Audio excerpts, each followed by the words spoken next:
Have you ever stared at a static pile of metal and plastic and wondered how it suddenly springs to life with such precision? Well, you're absolutely in the right place. Welcome to this explainer. Today, we're unpacking the exact lesson. Movement Worked Practice Video Overview. STEM Robotics, Unit 3, Lesson 2. Movement Worked Practice Video Overview.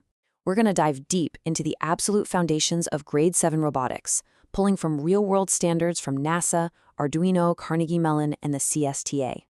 Okay, so here's our roadmap for today. We're going to start by dismantling a pretty common misconception, then look at the actual hardware evidence, apply it through a scientific model, and finally transfer all that knowledge to real-world robotics. So let's jump right into Section 1, Misconception, or as I like to call it, the press-go illusion. Now, we interact with incredibly polished technology every single day, right? Because of that, a lot of us mistakenly think that making a robot move is literally as simple as pressing a magical go button. We kind of just assume the machine inherently knows what we want, flip a switch and boom, it drives. But from a strict computer science perspective, there is no way. That couldn't be further from the truth. The reality is a whole different ballgame. As the Computer Science Teachers Association K-12 standards explicitly tell us, a robot knows absolutely nothing until a human tells it exactly what to do. Actual movement relies on integrating complex data, algorithms, and computing systems. It's a highly creative scientific practice of translating raw data into very specific computing actions. Right, let's move on to Section 2, Evidence. We need to look at the actual hardware reality. The CSTA standards define an algorithm as the core foundation for designing these computing actions.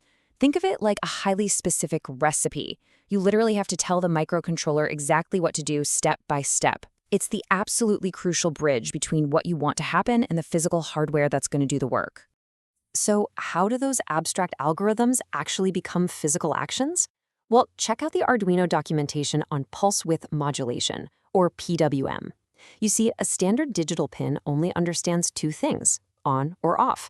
To get around that limitation, we use PWM to simulate an analog output digitally.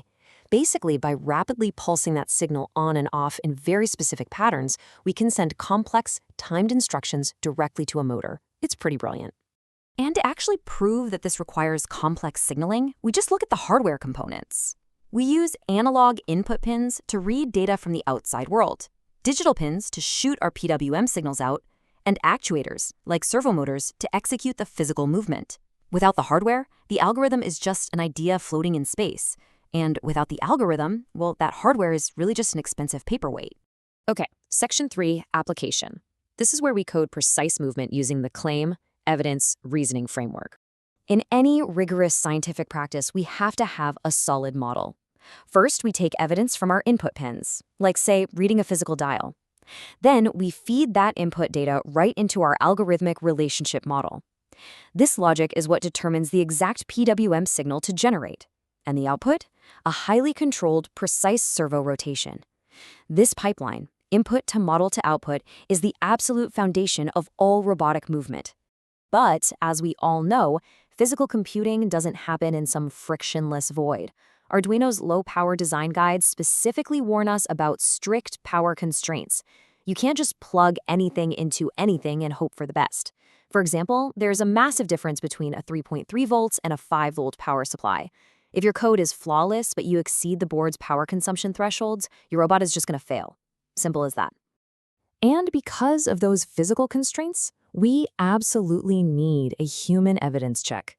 As the Arduino guides tell us, you have to use debugging fundamentals and a multimeter to physically verify your circuits. You can't just trust the code on your screen. You have to manually measure the electrical reality to prove that your inputs and outputs are actually safe. Trust, but verify, right? Finally, Section 4, Transfer. Let's look at robots in reality. What's really amazing to me is that the principles you're learning in grade 7 scale directly to the most advanced tech on the planet. I mean, Carnegie Mellon's Robotics Academy uses these exact autonomy foundations to program complex drone swarms. And NASA, they use them to test wheel mobility designs for future lunar bases. Whether it's a tiny servo sitting on your classroom desk or a rover driving on the moon, the exact same concepts, inputs, algorithms, PWM, and hardware constraints are what's running the whole show. So the rules of physics and computing, they don't change.